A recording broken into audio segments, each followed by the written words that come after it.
Being discarded by an avoidant is a soul-crushing experience. You thought that you had met your person, and then you're dropped like a rock. It could be an abrupt, blindsiding discard with little to no warning and nothing but vague excuses and no empathy. Or it could be a slow fade where they just faded out into oblivion. But as if that wasn't painful enough, now you're watching this person immediately hop into a new relationship and seemingly go all in with their new partner, giving them all the love and the affection that they were giving to you. And it's like you never even mattered to this person. You are still in immense pain, and they are moving on as if you're just an afterthought. Many severe avoidants, and this includes both dismissive and fearful, are what we call serial daters, hopping from one relationship to another, just one after another, monkey branching. It's when a monkey swings through the trees, not letting go of the previous limb until they have a new limb in hand. It's a metaphor for serial dating. And there's a couple reasons why avoidants will do this. The first reason, and the biggest reason, is that they need external validation. They need to feel wanted. They need to get attention. It helps them feel better about themselves. They don't know how to internally validate themselves. They have a very low self-esteem, no sense of self, and a lack of self-worth. This goes back to childhood, when this person was emotionally neglected by their parents or caretakers. As a child, they personalized this neglect. They thought it must be something wrong with them. So they grow up to feel unlovable. They feel defective, as if there's something wrong with them. However, they also associate emotional closeness with abandonment. And that's because they learned as a child, the person that you rely on for your emotional needs is going to reject you, is going to abandon you. So this fear carries through into adult relationships, especially severe dismissive avoidance. When a relationship gets close, when emotional intimacy starts to build, they get scared, their fears elevate, and they take their emotions and they bury them. They don't allow themselves to access their feelings for their partner, and they can quickly shut down and push the partner away and abruptly end the relationship. However, they still need that external validation.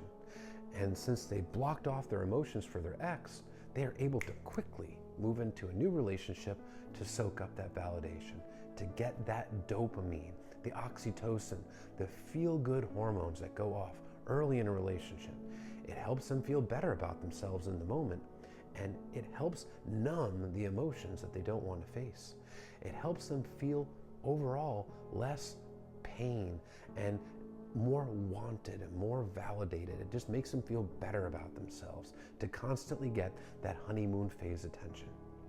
However, when each relationship progresses close, they will push that person away too. And fearful avoidance, while they generally don't run from emotional intimacy quite as much as a dismissive avoidant would, they still deactivate at the end of a relationship. They still shut down and bury their feelings. And because their feelings are buried, they can move on for the same exact reason. And they too also need that external validation. Now, the other reason why avoidants will quickly move on is for the purpose of avoiding. Avoidants avoid. That means avoiding processing emotions, avoiding self-reflection, and avoiding accountability.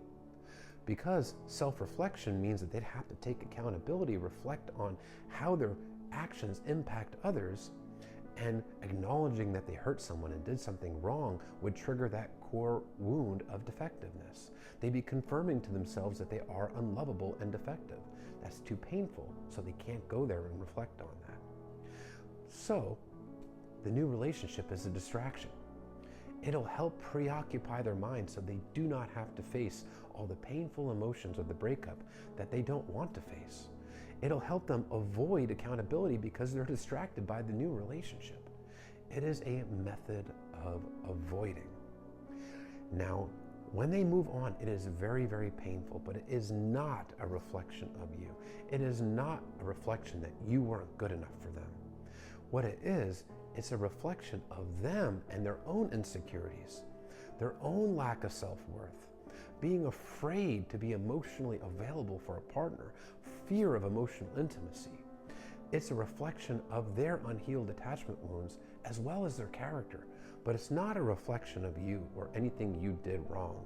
If you were a loving partner to them and you showed up consistently and they pushed you away and quickly moved on, it doesn't mean that there's something wrong with you.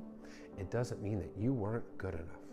Actually, in most cases, the avoidant, they actually feel like they weren't good enough for you, which is precisely why they pushed you away.